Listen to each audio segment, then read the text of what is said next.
Bonjour, je vais vous parler de retraite parce que ce jeudi 28 novembre, c'était notre niche parlementaire à l'Assemblée et on avait mis à l'ordre du jour l'abrogation de la retraite à 64 ans. On a fait une démonstration, c'est qu'il y a à l'Assemblée une majorité pour abroger cette réforme, puisque les macronistes avaient déposé un amendement pour supprimer notre texte et on l'a battu. Battu très nettement parce que notamment la France Insoumise et le Nouveau Front Populaire étaient bien mobilisés pour battre les macronistes et montrer qu'il y avait une majorité sur ce texte. Mais on n'a pas pu aller jusqu'au bout, jusqu'à l'adoption finale du texte, parce qu'ils ont fait une obstruction grossière. Alors, les ministres ont parlé pendant très longtemps et autant qu'ils pouvaient. Les députés macronistes avaient déposé des centaines d'amendements pour changer une virgule, le titre, ceci, cela. Bien sûr, ils ont multiplié les incidents de séance jusqu'à ce qu'il y ait un député macroniste modem qui vienne agresser physiquement des députés socialistes et insoumis. Il a fallu qu'il soit sorti par la force par les huissiers de l'Assemblée nationale et son président de groupe.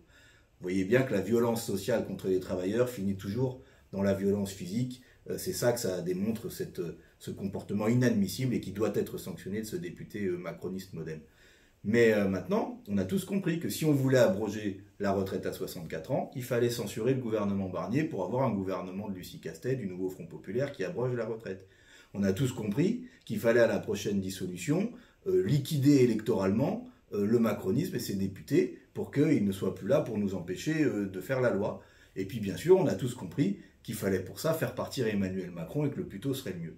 Je précise une alerte. Vous avez peut-être vu que Mme Le Pen fait monter les enchères sur est-ce que je vais censurer Barnier ou pas. Vous n'avez pas remarqué? À chaque fois que dans toutes les conditions qu'elle pose, il n'y a jamais la question de l'abrogation de la réforme des retraites. Pourquoi elle ne dit pas si le gouvernement Barnier n'abroge pas la réforme des retraites, je le censure? Parce qu'elle ne veut pas véritablement que ce soit sur ce marqueur-là que se fasse la grande clarification politique, parce qu'elle-même, elle se souvient de ce qu'a dit Bardella, qui ne voulait pas abroger la réforme tout de suite. Nous, on veut abroger cette réforme, on l'abrogera tôt ou tard, et on se prépare à la censure du gouvernement Barnier dès la semaine prochaine.